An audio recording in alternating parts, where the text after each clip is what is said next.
Hello, début de la 4e journée, voilà déjà. Donc là on va quitter la Longère, on va aller chez Rémi Dumery donc pour aller visiter son exploitation. Et puis ensuite, donc c'est JB qui va prendre le tracteur pour filer directement vers Rennes, parce que ce soir on a une interview tracteur de prévu. Les niveaux sont faits, on a mis chauffer un petit peu pour désembuer les carreaux, parce qu'on l'avait laissé à l'extérieur comme le camping-car. Et donc on démarre ça, je pense que ça va encore être une belle journée.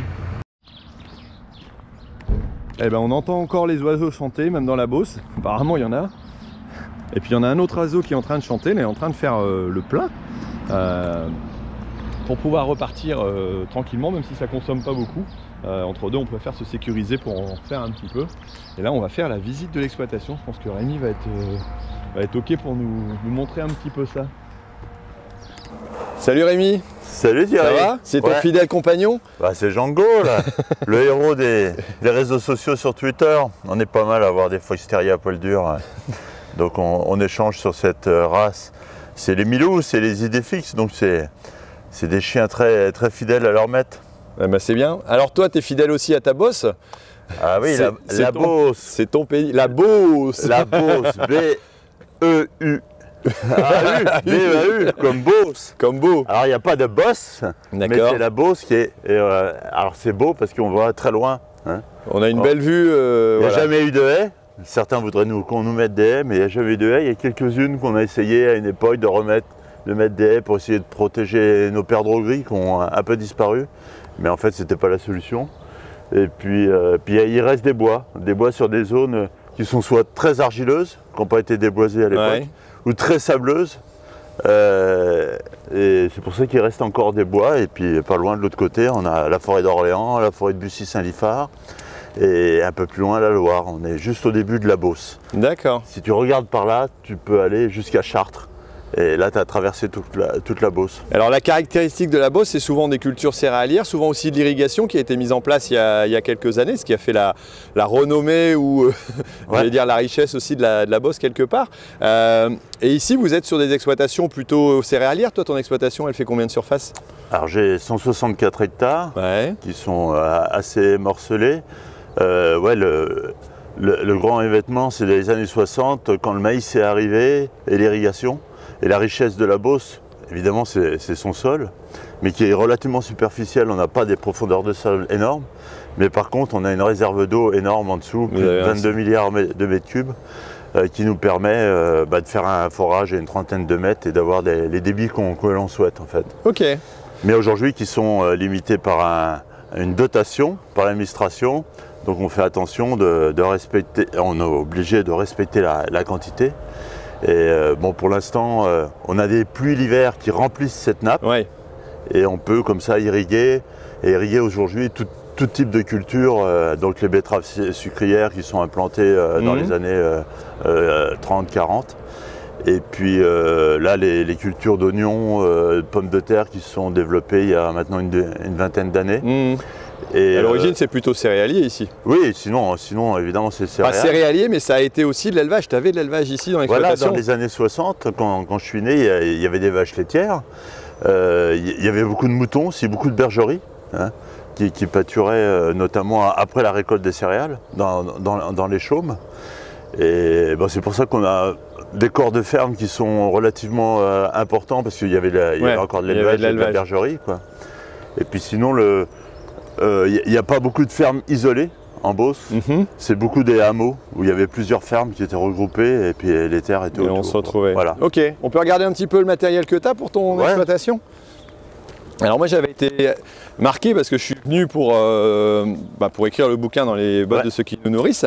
Et c'est vrai que je m'étais dit, tiens, dans la Beauce, ça va être du gros matériel, des trucs tout récents.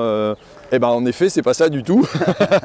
T'as une batteuse qui a déjà fait sa communion, j'imagine. Elle a déjà passé un petit peu de temps. Largement. Et puis en équipement, par contre, ce que tu fais, toi, tu es quelqu'un de très geek. Tu es capable de mettre des équipements pour calculer, par exemple, ton sensor et de l'adapter, j'allais dire, sur du matériel plutôt ancien et de faire de l'adaptation pour pas que ça coûte trop cher et que ce soit intéressant au niveau fonctionnement, quoi.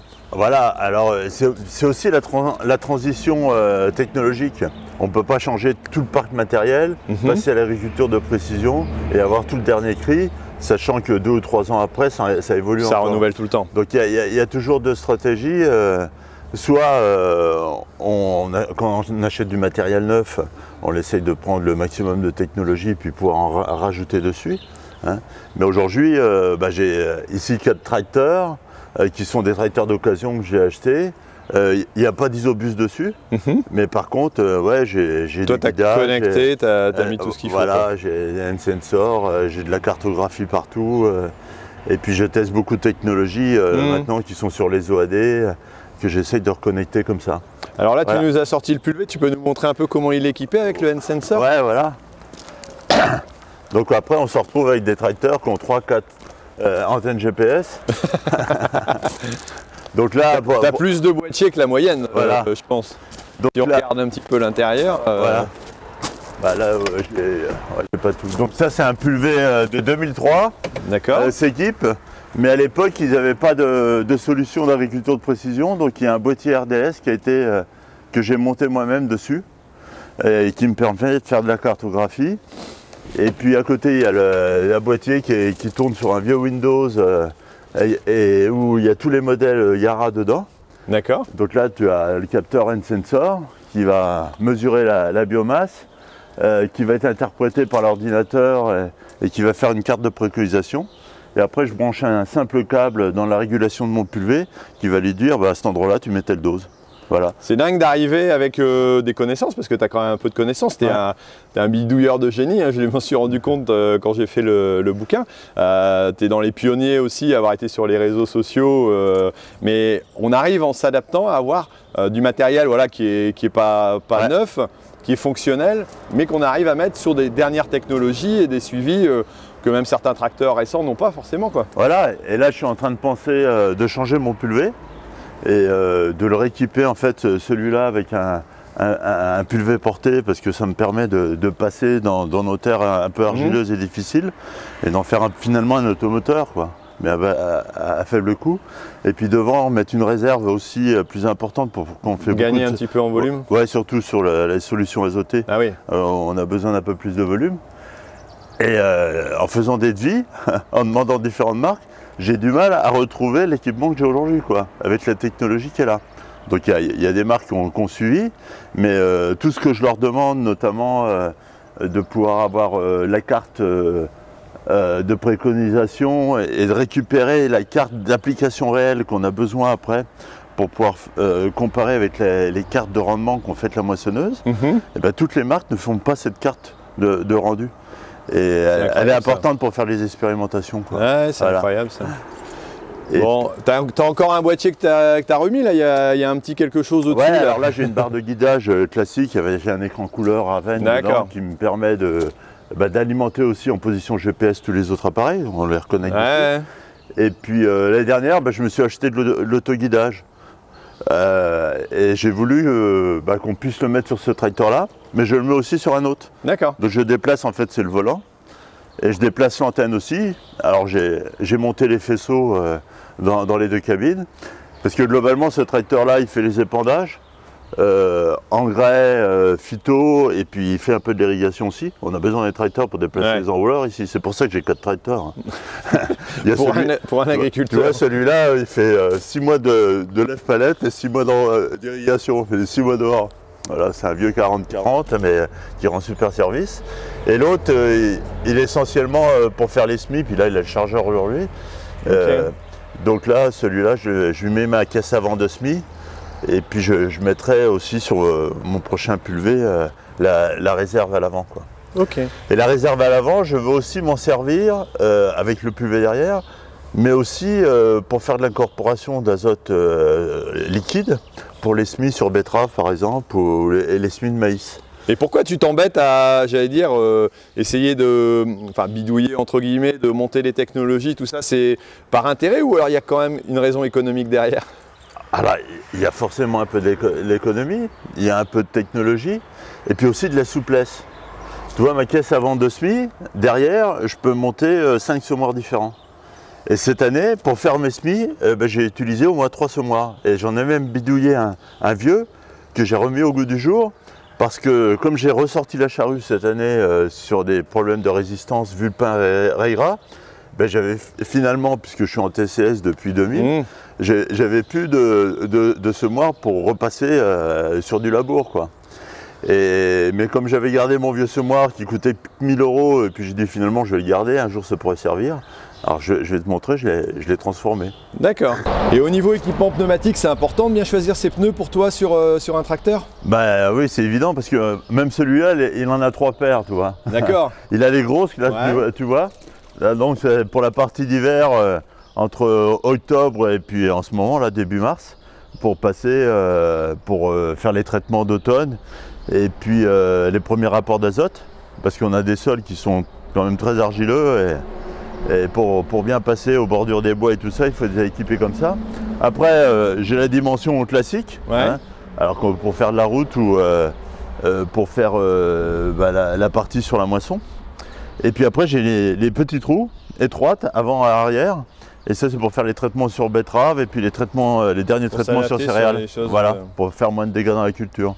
Donc on démonte les roues, mais bon, ça se fait bien, quoi. Puis les marchands de pneus sont contents comme ça. 3 paires de pneus sur le même tracteur. C'est pas mal, mais si on les garde longtemps, ça peut être un investissement intéressant. Ah aussi. C'est-à-dire qu'on les use progressivement. Ok, bah merci Rémi pour cette présentation. Alors nous on va rejoindre, moi je vais aller rejoindre donc justement quelqu'un de chez Michelin qui va nous expliquer la différence entre radial et diagonale, parce que c'est vrai que bien choisir son pneu au départ quand on les garde un moment, c'est un investissement. Il faut arriver à bien le retrouver, et puis on va aller voir directement, là on était chez Lemken, et j'ai pu discuter un petit peu de ça et je trouve que c'est intéressant. Bon bah merci. Salut Thierry.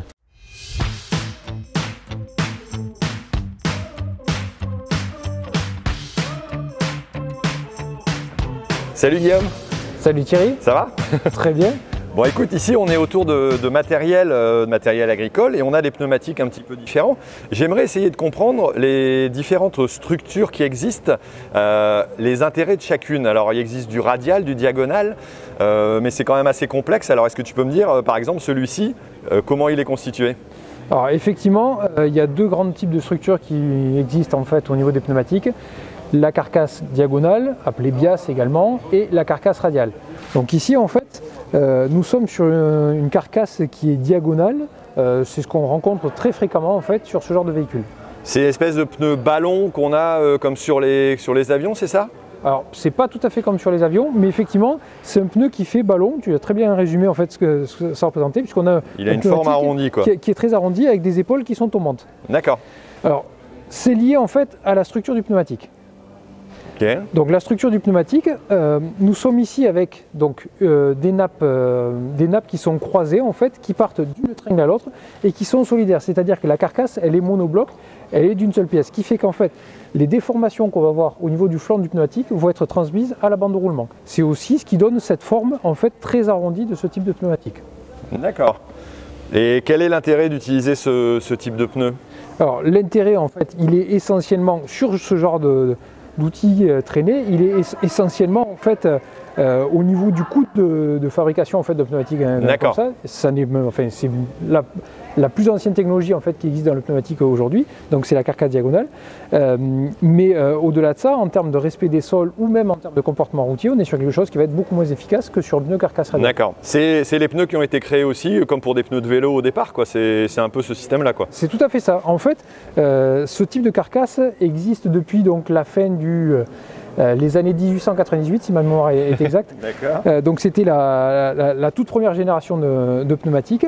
Donc on parle en nombre de plis à ce moment-là. Donc en fait, le nombre de plis correspond globalement en fait au nombre de toiles. C'est un petit peu plus compliqué que ça en fait, parce que ça dépend de la densité et de l'épaisseur des toiles. Mais donc à la résistance aussi du pneu. Exactement, à sa capacité de charge. Par contre, c'est des pneus qui sont vendus comme étant des pneus larges, mais, voire même nommés basse pression dans certains cas de figure, mais ça n'est pas de la basse pression. C'est des pneus qui nécessitent au contraire d'avoir un gonflage assez fort. Et donc l'impact au sol va être beaucoup plus réduit, entre guillemets, le marquage au sol va être plus réduit que sur un pneu d'une autre catégorie, quoi. Carcasse radiale, tout à fait. Donc en fait, ce qui va se passer, c'est que du fait de sa forme, la surface de contact au sol de ce pneumatique ne va pas être sur toute la largeur de la bande de roulement, mais uniquement assez centrale. D'ailleurs, on le voit presque ici, on voit que cette partie-là, elle n'a pas touché le sol, quoi. C'est ça. Donc et en fait, au niveau de la forme au sol, en fait, la projection au sol, on va être sur une forme d'ellipse, avec une ellipse au sol. Le risque en fait de ce genre de pneu, si on considère, certains pensent pouvoir l'utiliser à basse pression, c'est de descendre en fait en pression sur pneumatique, chose pour laquelle il n'est pas prévu. On va créer des flexions pour laquelle il n'est pas prévu, puisque, je rappelle ce que j'ai dit tout à l'heure, le nombre de toiles au niveau du flanc et au niveau de la bande de roulement sont identiques. Donc en fait, on leur impose des déformations pour lesquelles ils ne sont pas prévus. Ça va créer un échauffement et donc potentiellement une dislocation de la carcasse. Et quoi qu'il en soit, même en le dégonflant, on n'aura jamais une surface de contact au sol qui équivaudra à ce qu'on peut trouver sur une carcasse radiale par exemple. Donc plutôt pour le diagonal, l'utiliser sur une condition routière plutôt que sur des conditions de terre quasiment. Et l'avantage c'est qu'on aura un prix inférieur, quoi. Voilà, alors je te rejoins sur le prix inférieur. Par contre, même en conditions routières, en fait, la structure du pneumatique va faire qu'en fait, il aura un comportement routier qui va être moins bon qu'un pneu carcasse radiale. D'accord. Il va avoir tendance davantage à rebondir et en rebondissant, on va à nouveau lui imposer cette fameuse flexion au niveau des flancs pour laquelle il n'est pas prévu et qui risque d'amener donc une détérioration de la carcasse. D'accord, donc on va peut-être essayer d'aller voir un autre modèle de pneu pour voir la différence et puis l'intérêt qu'on pourra avoir, quoi. Ok. Bon, alors ici on se trouve sur le tracteur du Tour. Donc là ici on est sur une carcasse radiale, alors c'est bien ça? Alors c'est ça. Alors, effectivement on est sur un pneu type tracteur, là où nous étions sur un pneu porteur, un implement précédemment. Mais au-delà de ça, en fait, le type de structure qu'on va pouvoir retrouver sont les mêmes. Donc ici, effectivement, nous sommes sur une structure radiale, carcasse radiale. Ça veut dire qu'elle est composée de deux éléments qui sont indépendants les uns des autres. Ce qu'on appelle les nappes carcasses, qui partent d'une tringle à l'autre et qui forment donc la carcasse du pneumatique. Oui. Et ensuite, on a la partie nappes sommées, donc les nappes sommées qui viennent renforcer la bande de roulement et qui donc permettent au pneumatique d'avoir deux actions distinctes entre le mouvement des flancs et la bande de roulement. Donc on aura un pneu qui sera un peu plus plat sur le dessus parce qu'il est quelque part renforcé, c'est ça? C'est ça. Donc une meilleure résistance et puis aussi le fait qu'au sol il puisse avoir une surface supérieure, quoi. C'est ça. C'est-à-dire qu'en fait, la carcasse radiale va avoir plusieurs avantages. C'est qu'effectivement, en termes de comportement, que ce soit au champ comme sur la route, on a un comportement qui sera nettement meilleur. Sur route, une stabilité au niveau du cap. Ça va éviter des phénomènes de rebond dont je parlais tout à l'heure. Un allongement de l'empreinte au sol quand on va être au champ. Également, une largeur d'empreinte qui va être supérieure avec un pneu carcasse radiale. Et une résistance, en fait, le fait que le flanc du pneumatique ne transmette pas en fait, ses mouvements au niveau de la bande de roulement, va permettre d'avoir un comportement et une empreinte au sol qui seront supérieures. D'accord, et on aura moins d'usure aussi ou moins d'interaction entre les deux pour risquer d'abîmer le pneu si on est dans des conditions plus compliquées. C'est ça, c'est-à-dire qu'en fait, on n'aura pas le flanc ne va pas transmettre de mouvement en fait, au niveau de la bande de roulement. Donc on aura un comportement qui sera meilleur. D'accord, donc c'est le type de pneu que j'ai vu construit à l'usine Michelin où j'ai fait la vidéo qui a fait d'ailleurs pas mal de monde. Et c'est vrai que ça sera intéressant à voir, je pense que je la mettrai en lien, parce que c'est vrai qu'on voit bien la construction à ce moment-là des différentes toiles et on voit que ça a certainement une plus grande résistance. Et des pneus comme ça sur des tracteurs, on trouve aussi en diagonale? Alors on trouve encore du diagonal. En Europe aujourd'hui, on considère que et en agricole, on est sur à peu près une radialisation autour de 80% en fait, du marché. D'accord. Ce qui n'est pas forcément le cas dans toutes les régions du monde. Et si on regarde sur le marché français, le diagonal équipe plutôt des tracteurs secondaires ou voire les roues de pivot par exemple pour l'irrigation sont en diagonale. Il y a une application où le diagonal est quand même plus répandu que le radial, c'est sur les pneus forestiers. Parce que la recherche en fait, sur un pneu forestier, c'est d'avoir des flancs qui soient plus résistants en fait, aux agressions par rapport aux souches. Mais sinon, sur toutes les autres applications, le radial a un certain nombre d'avantages. L'autre point, c'est qu'en fait, il faut rechercher une cohérence. C'est-à-dire qu'avoir un pneumatique carcasse radiale sur son véhicule, si on veut être cohérent jusqu'au bout, il faudra avoir aussi une carcasse radiale sur le véhicule qui est tracté, que ce soit un engin de travail du sol ou que ce soit une remorque. Pour avoir en fait un respect du sol. Un tracteur qui va passer avec une pression d'un bar 4, si derrière la remorque elle travaille à 4, 5 ou 6 kg, ben, on va impacter le sol défavorablement. Par contre en remorque on a plus souvent de diagonale que sur au niveau proportion, on voit souvent les pneus ballons, quoi. C'est ça. Et donc forcément là un impact sur le sol plus important et pas de cohérence au niveau du fonctionnement et du respect du sol entre autres, quoi, c'est ça. C'est ça, et alors tu as raison de souligner ce point là, c'est que autant quand je parlais de 80% de radialisation en Europe, on est bien sur des pneus tracteurs. Sur les pneus de remorque, on est effectivement avec un taux, je n'ai pas de chiffre précis, mais qui est nettement, très nettement plus bas, puisque le marché se radialise sur les remorques aussi, mais on est très nettement en retard par rapport à ce qui se passe sur les pneus tracteurs. Mais la différence de coût fait que parfois les marchands de remorques vont plutôt vendre un diagonal qui va être moins cher, alors que si on investit dans une remorque, j'allais dire de qualité pour faire du transport dans les champs, on a intérêt à passer en radial, quoi. C'est ça. Tu as très bien résumé la situation, c'est-à-dire que les montes de base, en fait, pour une question d'accessibilité en budget, sont très souvent en pneumatique carcasse diagonale, et le passage en radial nécessite le rajout d'une option pneumatique. Ok, bon bah écoute, merci Guillaume, à moins qu'il y ait encore quelque chose à dire là-dessus. Bon, encore une fois, je recommande de privilégier le radial quasiment dans toutes les utilisations. Ok, bah merci. Alors je pense qu'on aura d'autres points dans la semaine pour pouvoir comprendre aussi, j'allais dire, les différentes structures de pneumatiques et puis l'intérêt d'avoir une réflexion sur ces pneus, parce que je pense que c'est intéressant. On investit souvent dans un tracteur qui vaut un certain prix et parfois on néglige le pneumatique alors que c'est quand même le contact qui se fait avec le sol, et j'allais dire un bon pneu avec un tracteur plus léger peut parfois être plus cohérent qu'un pneu entre guillemets de mauvaise qualité avec un gros tracteur. Donc je pense qu'en équipement mécanique c'est quand même très important, quoi. Alors effectivement on aura l'occasion d'en reparler, mais il y a beaucoup de recherche de cohérence à faire autour des mondes des pneumatiques sur les véhicules. Et il y a de la technologie dans les pneus. Et il y a de la technologie dans les pneus, on en reparle.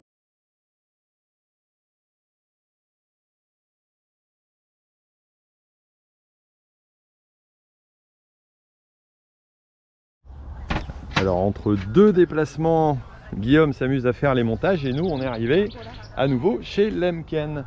Et là on va tourner quelques petites images, je pense, qui devraient être intéressantes pour découvrir un petit peu le matériel, et ça on va pouvoir vous le montrer un petit peu plus tard.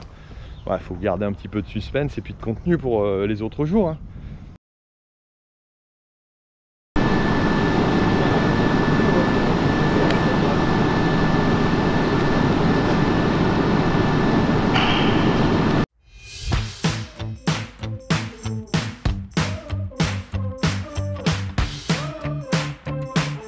Ici on est sur une installation apparemment donc d'un pivot ou alors d'une rampe, je ne sais pas exactement. Et j'avais jamais vu comment ça se montait, à part celle que Gilles a refait il n'y a pas longtemps. Et on s'est arrêté parce que je me suis dit, tiens, là-bas il y a un capteur connecté, il doit y avoir aussi un petit truc. Et je vais aller poser la question de demander ce qu'ils sont en train de monter. Là on a une prise d'irrigation, voilà, pour ceux qui ne connaissent pas trop l'irrigation. Alors ici apparemment on est sur des terres séchantes un petit peu argileuses, on a du caillou aussi. Voilà un petit peu la longueur que ça peut donner ici, c'est plutôt impressionnant. Là on voit les montages des buses. Alors ouais, donc là on doit avoir un système de enfin les bus doivent être à la même distance, et quand on a quelque chose de rotatif, on aura des bus qui seront séparés par des distances différentes. Alors l'avantage de ces systèmes là par rapport à un enrouleur, ça va être vraiment de pouvoir dispatcher l'eau au bon endroit. Donc c'est vraiment une meilleure répartition, surtout quand il y a du vent, par rapport à ce que nous on fait en canon. Mais après il faut avoir des grandes surfaces, des grandes plaines. Bon, ici on est cerné, on en a là-bas, de l'autre côté. Mais quand on voit ça, et là il y a les bouches d'irrigation, donc je suppose que les enrouleurs devaient tourner ici auparavant. Plutôt impressionnant. Allez, je vais aller avancer jusqu'au bout là-bas. Franchement, ça en jette. Tiens, je vais profiter d'être avec Damien. Alors Damien, c'est toi qui mets en place cette installation, c'est ça? Enfin, qui la monte plutôt? Oui. Alors combien ça fait de mètres exactement? Cette machine-là fait 386. 386 mètres. Et là, on pose élément par élément. Alors, si je me suis pas trompé, hein, faudra me dire, mais là-bas au bout, on a la possibilité de faire pivoter, c'est ça? Oui. Sur cet élément-là, qui est sur les 4 roues. C'est la motrice. C'est la motrice. La base de la machine. D'accord. Et en fait, les tours vont être esclaves en fait de la motrice. Ils vont soit faire en mode pivot, ouais, soit faire du frontal. D'accord. Et donc là, on part pour du frontal, et arrivé au bout, on peut faire demi-tour et revenir sur le côté, quoi. Voilà. Sauf que cette machine-là, elle a une particularité, c'est qu'en fait, le client l'a choisi en simple busage. D'accord. Donc en fait, elle fera que du frontal. Ouais. Donc c'est pour ça qu'on a là des éléments de bus qui sont tous à même distance pour apporter la même quantité sur toute la longueur. Voilà. D'accord. Elle fera pas le pivot, voilà. Cette partie-là. Le pivot, c'est un autre système en fait où on vient greffer une hydrovane qui est pilotée avec de l'eau et une électrovanne électrique. Et c'est ce qui permet en fait de couper les parties Ouais. pour qu'en frontal et en rotation, elle mette le même dosage. Ouais, c'est-à-dire que là-bas, là où elle est en rotation, elle mettrait moins d'eau, et au bout, forcément, elle mettrait plus, parce que la vitesse fait qu'au bout, sinon, il n'y aura quasiment pas de flotte par rapport au bord, quoi. Voilà, la dernière tour fait plus de mètres que la motrice. D'accord. Et après, c'est entraîné de façon électrique. Alors, il y a quoi? Il y a une génératrice, il y a un groupe électrogène ou c'est un câble? Donc sur cette machine-là, sur les machines en général, il y a plusieurs options. Soit c'est un groupe, Ouais. et le client il a choisi d'avoir un câble traîné. D'accord. Ici, on a un câble traîné, donc qui va être en même temps que le câble d'alimentation en eau? En même temps que le sou. D'accord. L'alimentation en eau. D'accord. Et donc là, on a quelle longueur? Alors, il faut voir ça avec le client, mais ça doit être aux alentours des 300-400 mètres. 300-400 mètres, ouais, ça fait déjà pas mal, quoi. Alors, petit point d'arrêt au bord de la route pour récupérer le tracteur, étant donné que je vais faire une interview tracteur donc avec la commissaire principale du salon du Space. Vous allez découvrir ça dans un instant. Ça y est, l'interview tracteur. Il commence à être soir. L'interview tracteur est terminée, donc ça vous le verrez certainement demain dans l'émission. Écoutez, moi je vous laisse, alors surtout si vous voulez suivre l'ensemble, j'allais dire du tour, n'hésitez pas à aller vous abonner à la chaîne et puis allez cliquer sur la petite cloche, vous aurez toutes les informations quand les vidéos sortiront, parce qu'au niveau des horaires, on essaye de rattraper notre retard normalement. Voilà, ce soir vous avez déjà la vidéo qui s'est tournée ce soir, et demain on devrait essayer de ravancer pour que vous ayez tout simplement le contenu le plus rapidement possible, mais c'est pas évident. Il faut monter en même temps, vous avez pu voir un peu comment ça s'organise. Donc voilà, là on est avec l'équipe, on va aller manger et puis après aller faire un petit dodo avant une journée demain qui va démarrer chez Ellipse avec des visites d'élevage. Vous allez voir, ça va être vraiment intéressant. Allez, à demain, ciao.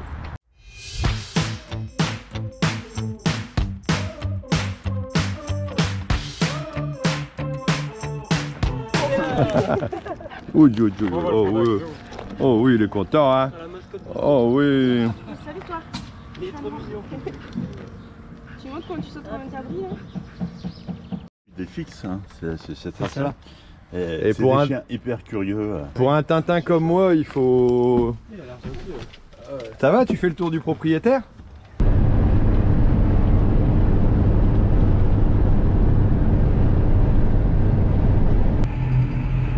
Je vais voir. Vous croyez que je peux demander pour faire un tour? Je sais pas. Je vais... Je pense que l'accueil va me regarder bizarre quand même, mais... Bon, je vais me poser déjà pour faire une petite photo. Allez. Tac, tac, tac. Truc de fou, hein, quand même. Truc de fou, hein.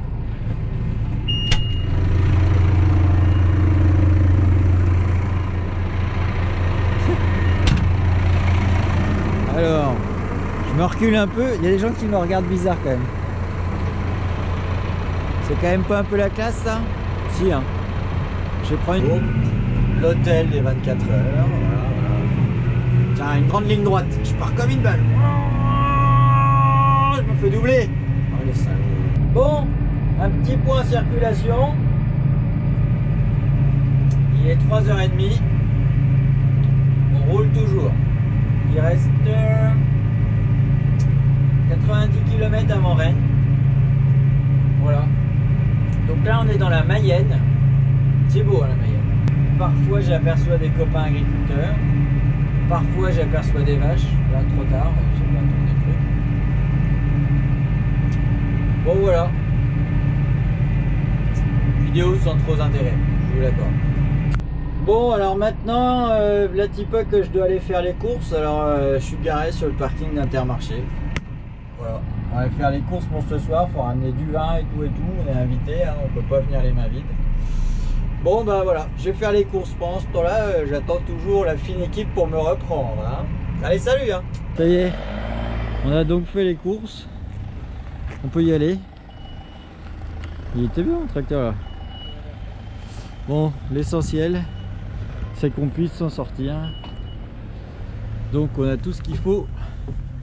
Oh, vous voyez pas trop, mais enfin, il y a tout ce qu'il faut pour y arriver. Allez, je redémarre, direction le Boulet. Planté, hein. Du coup, j'approchais du Mans. Et puis, ça m'emmenait sur une route où il y avait quand même beaucoup de voitures. Donc j'ai pris une petite route. Ben, alors là, je suis dans le milieu des bois. Je visite un paysage extraordinaire. mais je suis un peu dans le trou du cul du monde. Hein. Et d'ici peu de temps, croyez-moi les amis, normalement, j'arrive avec le Valtra sur le circuit du 24 heures du Mans. Bon bah, heure d'arrivée, il me reste encore 80 km avant Rennes. Normalement Thierry, il devrait me retrouver quelque part un jour sur la route, puisque nous avons une interview tracteur ce soir avec une invitée surprise que je ne peux pas vous dévoiler. Voilà, donc je sais pas s'il va me retrouver. Là il me traque hein, par le GPS, mais ils sont beaucoup plus lents que le tracteur. Le Valtra G135 est extrêmement rapide.